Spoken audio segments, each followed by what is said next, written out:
In this video, we travel along US Route 95 on the far southeastern edge of California to check out the former home of one of the Old West's most famous characters and the town that was named after him. Our first stop is in Vidal, California. Vidal is pretty much a ghost town, with quite a few abandoned buildings, some dating back to the early 1900s. The town cemetery is located just past this water tower on the other side of the train tracks, but that's not why we're in Vidal today. While most of the buildings in town are abandoned and run down, the well-painted White House you see in the distance was once the home of legendary Wild West character Wyatt Earp. While Wyatt Earp is well known for the famous gunfight at the OK Corral in Tombstone, Arizona, not a lot of people realize he spent the last years of his life in Southern California. After the gunfight at the OK Corral, Earp took an assortment of jobs across the western United States and Alaska. He made numerous mining claims in the Vidal area starting in 1906. For the rest of his life, he would mine in Eastern California in the winter and live in Los Angeles in the summer. In front of the house there is a historical marker, though age has not been kind to it and it is a little hard to read.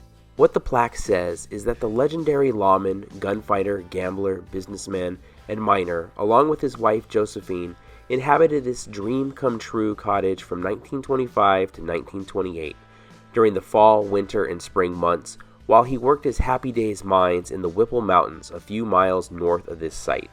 This is the only permanent residence they owned in their long lives together.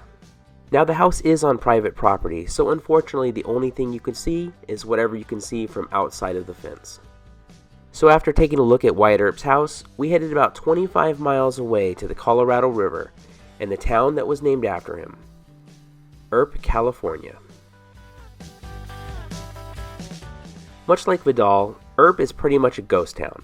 In fact, you're more likely to see a wild burro than a person. The town does have a mini-mart with Wyatt Earp's face on the side of it. However, it was not open on our visit, so we didn't get a chance to look inside. And the local dogs were not too happy about us looking around.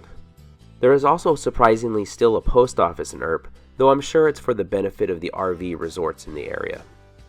An interesting fact about this post office is that it's 220 miles away from the city of San Bernardino, making it the farthest post office from its county seat in the continental United States. The post office also has a plaque talking about Wyatt Earp's life and the fact that the town used to be called Drennan until it was renamed for Wyatt Earp after he died in 1929. The post office also, interestingly enough, has a mock graveyard on its property with a mock grave for Wyatt Earp.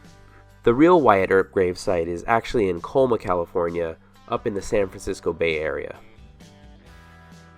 The rest of the graves were all unmarked, though I'm not sure if they said anything in the past. So that's pretty much our look at Wyatt Earp and Josephine's cottage and the town of Earp, California. If you're in the area, I think it's probably worth stopping and spending 5 minutes to check out, though it's not something that most people probably want to go out of their way to see, unless of course you're just a big Wyatt Earp fan. Thank you so much for watching. If you enjoyed the video, please give it a thumbs up, consider subscribing, and we'll see you next week.